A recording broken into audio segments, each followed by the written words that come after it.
Hello students, good morning. हम गणित का अभ्यास 1 पढ़ रहे हैं जिसका नाम है पुनरावृत्ति। ठीक है बच्चों, तो पिछली वीडियो में हम क्वेश्चन नंबर 11 तक या फिर प्रश्न नंबर 11 तक कंप्लीट कर चुके थे। आज से हम प्रश्न नंबर 12 से स्टार्ट करेंगे। ठीक है बच्चों, तो चलिए स्टार्ट करते हैं। प्रश्न नंबर 12 पर दिया हुआ है जोड़ कीजिए। तो बच्चों इसमें कुछ प्रश्न दिए गए हैं जोड़ के, उन्हें हम सॉल्व करते हैं। ठीक है, तो जोड़ किस प्रकार से करते हैं, जैसे कि हमको जो ऊपर संख्या दी हुई है और उसकी नीचे संख्या दी हुई है उसको हमें जोड़ना रहता है। ठीक है, किस प्रकार से जोड़ते हैं, जैसे कि यहाँ पर 7 है, तो हम अगर किसी बच्चे को जोड़ना नहीं आता है कि 7 में हम 2 जोड़ेंगे तो कितना आएगा, तो बच्चों ऐसे जोड़ सकते हैं आप। इसमें जोड़ का निशान क्या होता है, इस प्रकार से हम निशान बनाते हैं। ठीक है, ये कौन सा हमारे जोड़ का या फिर प्लस का निशान रहता है। ठीक है, तो इसमें ऊपर कौन सी संख्या दी हुई है, 7, तो यहाँ पर हम 7 लाइन्स खींच सकते हैं, जैसे कि 1 2 3 4 5 6 7। ठीक है, फिर यहाँ पर हम प्लस का निशान लगाएंगे जोड़ का। फिर उसके साथ के नीचे कितना दिया हुआ है, 2, तो 2 लाइन बनाएंगे 1 2। अब इन सभी लाइनों को जोड़ देंगे, 1 2 3 4 5 6 7 8 9। ठीक है बच्चों, 2 में जब हम 7 में जब हम 2 जोड़ेंगे तो कितना आ जाएगा, 9। ठीक है, तो 9 ये 7 और 2 के नीचे लिख देंगे हम। ठीक है बच्चों, समझ में आया। अब आगे दिया हुआ है 4। ठीक है, तो 4 लाइन खींचेंगे, 1 2 3 4, फिर प्लस का निशान लगाएंगे, उसके नीचे कितना है, 3, तो यहाँ पर हम 3 लाइन खींचेंगे, 1 2 3। ठीक है, अब इन सभी लाइन्स को जोड़ देंगे, 1 2 3 4 5 6 7। ठीक है बच्चों, तो 4 और 3 के नीचे कितना लिखा हो जाएगा, 7। जब हम 4 में 3 जोड़ेंगे तो हमारा कितना आ जाएगा, 7। समझ में आया। आप इसी प्रकार से जो आगे के सवाल दिए हैं उनको सॉल्व करना, अगर नहीं आता है तो हम डायरेक्ट सॉल्व करते हैं। 4 और ये कितना हो जाता है बच्चों, 5। ठीक है, यहाँ पर 2 और 5 कितना हो जाएगा, 5 में जब हम 2 जोड़ेंगे 5 से 6 और 7। ठीक है, ये हमारा आंसर आ गया। आगे दिया हुआ है नेक्स्ट, 6 में हम 6 जोड़ेंगे तो कितना हो जाएगा बच्चों, 12। ठीक है, 12 के हम यहाँ पर 2 लिखते हैं। 12 किस प्रकार से लिखते हैं, 1 और 2, जो पीछे वाला 2 है वो हम यहाँ लिख देंगे और जो आगे वाला 1 है वो हासिल पे चला जाएगा। ठीक है, अब जब हम आगे वाली संख्या जोड़ेंगे उसमें हम ये 1 भी ऐड करेंगे। ठीक है, 1 को भी जोड़ेंगे, तो 1 और 4 कितना हो जाएगा, 5, 5 और 1 6। ठीक है बच्चों, ये हमारा आंसर आ गया। आगे दिया हुआ है 7 में 1 जोड़ेंगे तो कितना हो जाएगा बच्चों, 7 और 1 8, और यहाँ पर 5 में 3 जोड़ेंगे तो कितना हो जाएगा, 5 और 3 8। ठीक है, ये हमारा आंसर है। आगे दिया हुआ है प्रश्न नंबर 13। प्रश्न नंबर 13 में क्या करना है बच्चों, घटा कीजिए। इसमें क्या करना है, हमको घटाना है। जो ऊपर वाली संख्या होती है उसमें से नीचे वाली संख्या को हम क्या करेंगे, घटाएंगे। ठीक है बच्चों, तो घटाते कैसे हैं, यहाँ पर हम एक सवाल देखते हैं। जैसे कि ऊपर कितनी संख्या दी हुई है, 6, तो 6 लिखते हैं हम। 6 लाइन खींचेंगे, 1 2 3 4 5 6। उसके नीचे कितना दिया हुआ है बच्चों, 1, इसमें से हम एक लाइन को काट लेंगे। अब बची हुई लाइन्स को काउंट करेंगे, गिनेंगे, 1 2 3 4 5। जब हम 6 में से 1 घटा देंगे तो बच्चों कितना बचेगा हमारा, 5। ठीक है, ये इसके नीचे लिख देंगे। इसी प्रकार से अभी कितनी लाइन्स खींचना है, 9। ठीक है, 1 2 3 4 5 6 7 8 9, उसमें से काटना कितनी है, 4, 1 2 3 4। ठीक है बच्चों, अब जो बची हुई लाइन है उनको हम काउंट कर लेंगे, 1 2 3 4 5। जब हम 9 में से 4 घटाएंगे तो कितने बचेंगे हमारे, 5। ये हमारा आंसर आ गया। ठीक है बच्चों, आप भी जो आगे के सवाल हैं उनको इसी प्रकार से सॉल्व करना। अगर नहीं आता है और डायरेक्ट घटाना आता है तो आप डायरेक्ट भी घटा सकते हो। यहाँ पर 8 में से 7 घटेंगे तो कितने बचेंगे बच्चों, 1। ठीक है, यहाँ पर 9 में से 8 घटेंगे तो कितने बचेंगे, 1। ये हमारा आंसर है। ठीक है बच्चों, आगे दिया हुआ है 3 में से 1 को हम घटाएंगे तो कितना बचेगा, 2। 5 में से 2 को घटाएंगे तो 3। आगे दिया हुआ है 3 में से हम 0 घटाएंगे तो बच्चों कितना आ जाएगा हमारा, 3। ठीक है, 0 की कोई वैल्यू नहीं होती है। 8 में से 7 घटाएंगे तो कितना बचेगा, 1। ठीक है बच्चों, ये हमारे जो घटाव थे वो कंप्लीट हो गए हैं। अगर आपको ऐसे डायरेक्ट घटाना नहीं आता है तो आप लाइंस खींचना, 8 लाइन खींचना, उसमें से 7 लाइन काटना, फिर 9 खींचना, उसमें से 8 काटना, जो बची हुई लाइन्स हैं उनको हम काउंट करके गिनकर नीचे लिख देते हैं। ठीक है, समझ में आया? ये हमारा क्वेश्चन नंबर 12 और 13 भी कंप्लीट होता है। आप अपनी बुक्स में फिल करना, ठीक है, पढ़ना उसको।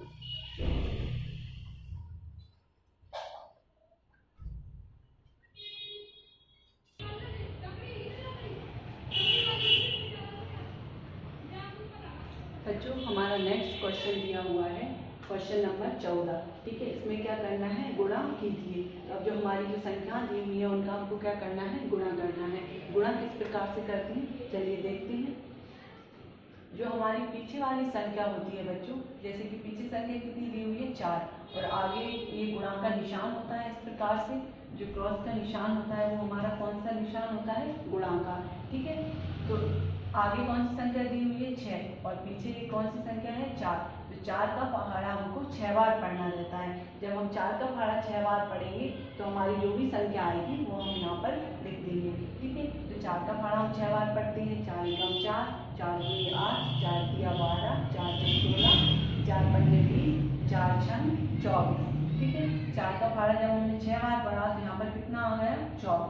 24 इस बॉक्स में हम फिल कर देंगे, भर देंगे। ठीक है बच्चों, इसी प्रकार से दूसरा प्रश्न दिया हुआ है। पीछे संख्या कितनी है, 2, और आगे कितनी है, 5, और ये हमारा कौन सा निशान है, गुणा का। तो 2 का पहाड़ा हमको 5 बार पढ़ना है। 2 पंजा 10। ठीक है, तो यहाँ पर हम कितना लिख देंगे, 10। इसी प्रकार से आगे दिया हुआ है, ये आगे कौन सी संख्या है, 8, और यहाँ पर कौन सी है, 13। तो पहले बच्चों 8 का फाड़ा हम 13 बार तो पढ़ नहीं सकते, तो 8 का फाड़ा हम पहले कितनी बार पढ़ेंगे, 3 बार। 8 एकम 8, 8 दूनी 16, 8 तिया 24। 24 किस प्रकार से लिखते हैं, 2 और 4। तो जो पीछे वाला 4 है ना, पहले हम उसको यहाँ लिख देंगे, और जो आगे वाला 2 है वो हम यहाँ पर हासिल पर लिख देंगे। ठीक है बच्चों, अब हमको 8 का फाड़ा एक बार पढ़ना है। 8 एकम 8, और 8 में हम 2 जोड़ेंगे तो कितना हो जाएगा बच्चों, 8 से 9 और 10। तो यहाँ पर हम लिख देंगे 10। ठीक है, समझ में आया? पहले 8 का फाड़ा हमने 3 बार पढ़ा। 8 तिया 24, 24 की 4, हासिल 2, 8 एकम 8, 8 में हम जब 2 जोड़ेंगे तो 10। ठीक है, तो 104 हमारा आंसर आ गया। आगे दिया हुआ है 4th नंबर का क्वेश्चन। 4 का फाड़ा हमको कितनी बार पढ़ना है, 8 बार।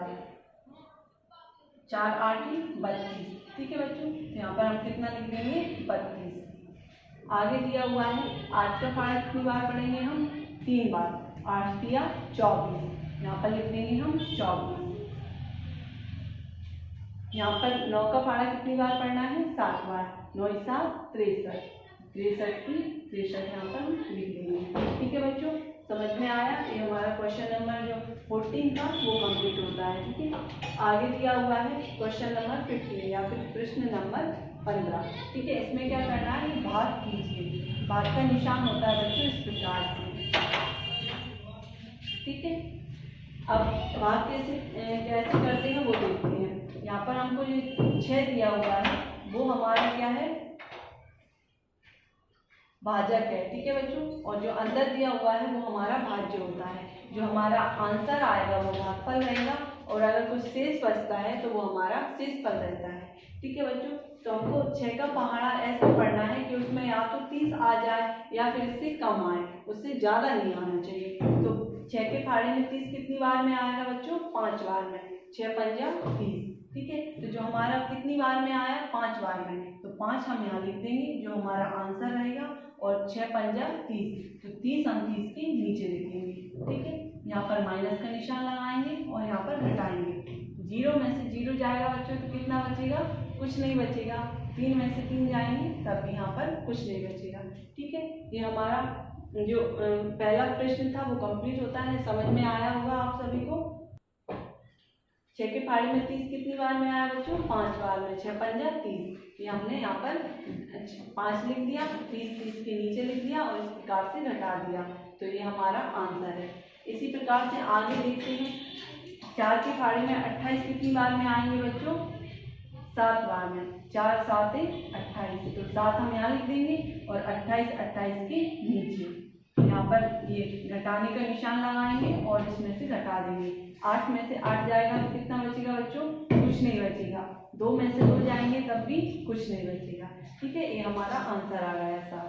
4 के फाड़े में 28 कितनी बार में आए? 7 बार में। 4 7 28। आगे देखते हैं 3 के फाड़े में 12 कितनी बार में आएंगे बच्चों? 3 चौक 12, 4 बार में। ठीक है, तो 4 हम यहाँ लिखेंगे, 12 12 के नीचे लिखेंगे, यहाँ पर माइनस का निशान है, घटाने का निशान लगाकर घटा देंगे। 2 में से 2 गया तो कुछ नहीं, 1 में से गया तो कुछ नहीं। ठीक है, आगे दिया हुआ है 5 की फाड़ी में 45 कितनी बार में आएंगे बच्चों? 5 नाम 45, 9 बार में। तो 9 हम यहाँ लिखेंगे, 45 45 के नीचे लिखेंगे, यहाँ माइनस का निशान लगाएंगे और यहाँ पर घटा देंगे। 5 में से 5 गया तो कुछ नहीं, 4 में से 4 गए तो कुछ नहीं। ठीक है बच्चों, ये हमारे भाग भी कंप्लीट होते हैं। आप सभी को समझ में आ गए होंगे। जब तक आप इसको अपनी बुक्स में फिल करना।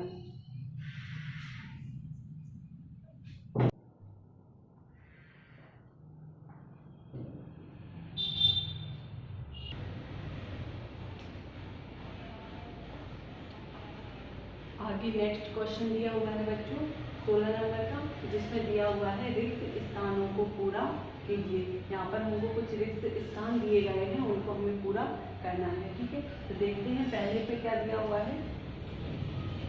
पहला प्रश्न दिया हुआ है रविवार के बाद क्या आता है बच्चों?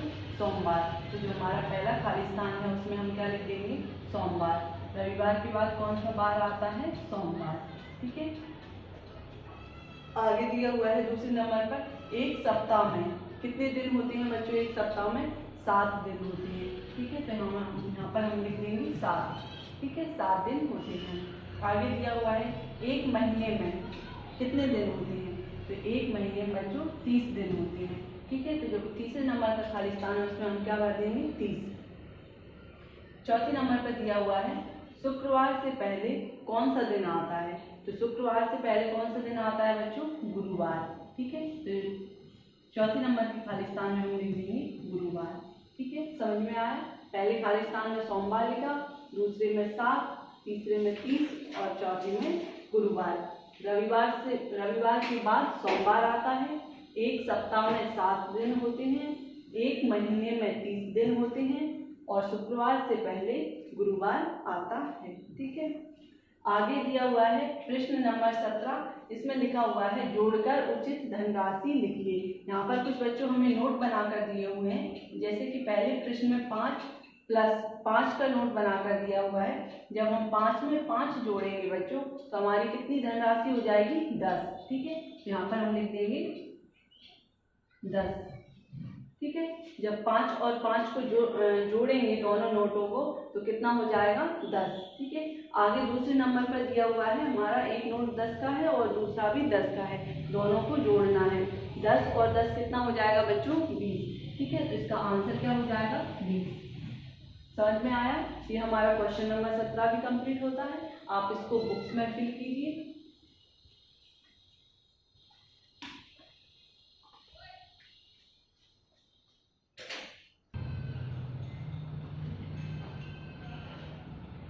बच्चों, हमारा क्वेश्चन नंबर 18 दिया हुआ है दी गई घड़ियों को देखकर समय बताइए। ठीक है बच्चों, यहाँ पर हमको कुछ घड़ियाँ दी गई हैं जिन पर हमको समय बताना है। जैसे कि पहली घड़ी है, इसमें जो हमारा बड़ा वाला कांटा है वो किस पर है? 12 पर, और छोटा वाला किस पर है? 5 पर। तो यहाँ पर हमारे कितने बजे हुए हैं? 5। ठीक है, तो यहाँ पर हम लिख देंगे 5 इस प्रकार से। यहाँ पर हमारी दूसरी वाली घड़ी में जो बड़ा कांटा है वो किस पर है? 12 पर, और जो छोटा वाला कांटा है वो किस पर है? 2 पर। तो यहाँ पर हम 2 बजे हुए हैं, तो हम यहाँ पर इस प्रकार से 2 लिख देंगे। आगे दिया हुआ है जो बड़ा कांटा है वो किस पर है बच्चों? 12 पर, और छोटा वाला किस पर है? 8 पर। तो यहाँ पर हमारे कितने बजे हुए हैं? 8। तो यहाँ पर इस प्रकार से 8 लिख देंगे। ठीक है, आगे नेक्स्ट घड़ी दी हुई है, इसमें जो बड़ा कांटा है वो किस पर है? 12 पर, और यहाँ पर जो छोटा कांटा है वो किस पर है? 3 पर। तो यहाँ पर हम इस प्रकार से 3 लिख देंगे। ठीक है बच्चों, ये हमारे करेक्ट 3 बजे हुए हैं।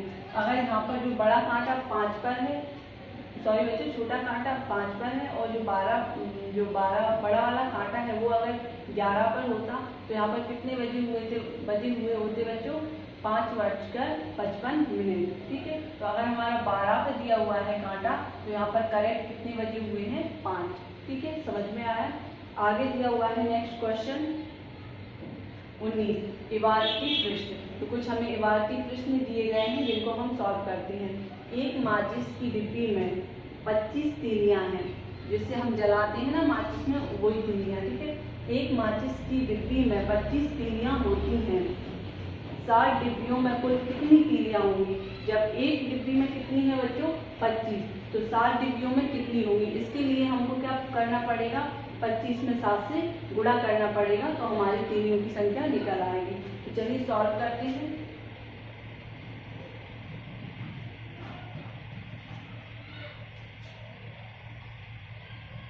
यहाँ पर एक 25 तीलियां और इसमें गुणा कितने से करेंगे हम? 7 से। ठीक है, तो हमारी तीलियों की संख्या निकल आएगी।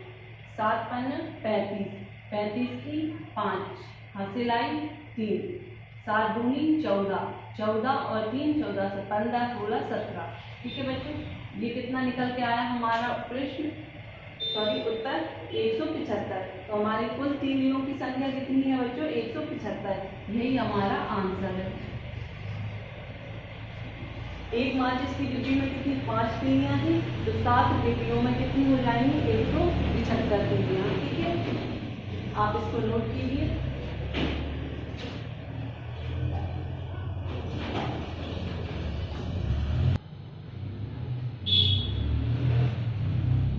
बच्चों हमारा नेक्स्ट क्वेश्चन दिया हुआ है 19 नंबर का जो सेकंड वाला क्वेश्चन है, उसमें जो भारतीय प्रश्न हम सॉल्व कर रहे हैं। पल्लवी के पास 90 रुपए तथा जूही के पास 35 रुपए हैं। बताइए पल्लवी के पास कितने रुपए अधिक हैं? पल्लवी के पास कितने रुपए हैं बच्चों? 90, और जूही के पास कितने हैं? 35। तो ज्यादा किसके पास है? पल्लवी के पास, और जूही के पास कम है। तो हमको बताना है कि पल्लवी के पास कितने रुपए ज्यादा है। तो क्या करेंगे हम यहाँ पर सॉल्व करते हैं। पल्लवी के पास कितने पैसे हैं? 90, तो यहाँ पर हम 90 लिख देंगे। और जूही के पास कितने हैं? 35। तो 90 में से हम 35 घटा देंगे तो हमारा आंसर निकल आएगा कि पल्लवी के पास कितने रुपए ज्यादा हैं। ठीक है, तो यहाँ पर 0 में से 5 नहीं घट सकता, तो यहाँ पर हम कितना बना लेंगे? 10। ये किसने दे दिया? यहाँ पर कितना बचा? 8। 10 में से 5 माइनस होंगे, घटेंगे, तो कितने बचेंगे बच्चों? 5। 8 में से 3 जाएंगे तो 5, तो हमारा आंसर कितना आ जाता है? 55। तो पल्लवी के पास कितने रुपए अधिक है बच्चों? जूही से 55। ठीक है, तो यहाँ पर हमारा उत्तर होगा 55। ठीक है, यही हमारा आंसर है। आगे दिया हुआ है क्वेश्चन नंबर 20। उसमें नीचे दी गई ज्यामितीय आकृतियों को पहचान कर उनके नाम लिखिए। यहाँ पर कुछ हमें आकृतियां बनाकर दी गई हैं जिनको हमें पहचानना है और उनके नाम लिखना है। जो पहली आकृति है बच्चों, इसको हम बोलते हैं घनाव। ठीक है, तो इसमें लिख देंगे हम घनाव। इसमें इस प्रकार से ये हमारा जो डस्टर है इसको हम घनाव बोल सकते हैं। ठीक है बच्चों, इसमें कितने फलक होते हैं? 1 2 3 4 5 6 फलक होते हैं। ठीक है, इस प्रकार से 6 कोने होते हैं। इसमें 6 नहीं 4 कोने होते हैं। ठीक है बच्चों, ये 12 दीवार होती हैं। ठीक है, ये हमारा इसको जो डस्टर है इसको हम क्या बोल सकते हैं? घनाव। ठीक है, इसी प्रकार का होता है घनाव। आगे दी हुई है हमारी आकृति, इसमें 3 भुजाएं हैं, 1 2 3। ठीक है, इसमें ये 3 भुजाएं होती हैं और ये 3 बिंदु होते हैं। ठीक है, 3 कोने होते हैं इसमें, तो इसको हम क्या बोलते हैं बच्चों? त्रिभुज। जिसकी 3 भुजाएं होती हैं उसको हम क्या बोलते हैं? त्रिभुज। आगे दिया हुआ है इस प्रकार से गोला बनाकर दिया हुआ है, इसको हम गोला ही बोलते हैं। ठीक है, तो इसके नीचे क्या लिख देंगे? गोला। ये हमारा जो नेक्स्ट आकृति दी हुई है इस प्रकार से बेलन। आप सभी बच्चों ने बेलन देखा होगा, कुछ वो इसी प्रकार का होता है, उसमें 2 डंडियां और लगी रहती हैं इस प्रकार से। ठीक है, तो ये हमारी कौन सी आकृति है? बेलन की। तो इसके नीचे हम क्या लिख देंगे? बेलन। ठीक है बच्चों, समझ में आया। ये हमारी पहली आकृति क्या है, घनाभ, दूसरा है त्रिभुज, ये है हमारा गोला और ये बेलन। ठीक है बच्चों, इसी क्वेश्चन नंबर 20 के साथ हमारी ये जो अभ्यास 1 था, ठीक है, वो पुनरावृत्ति वो कंप्लीट होता है। आगे हम नेक्स्ट वीडियो में अभ्यास 2 स्टार्ट करेंगे। ठीक है बच्चों, जब तक आप इसको अच्छे से फिल करो, अपनी कॉपी में नोट करो। Thank you.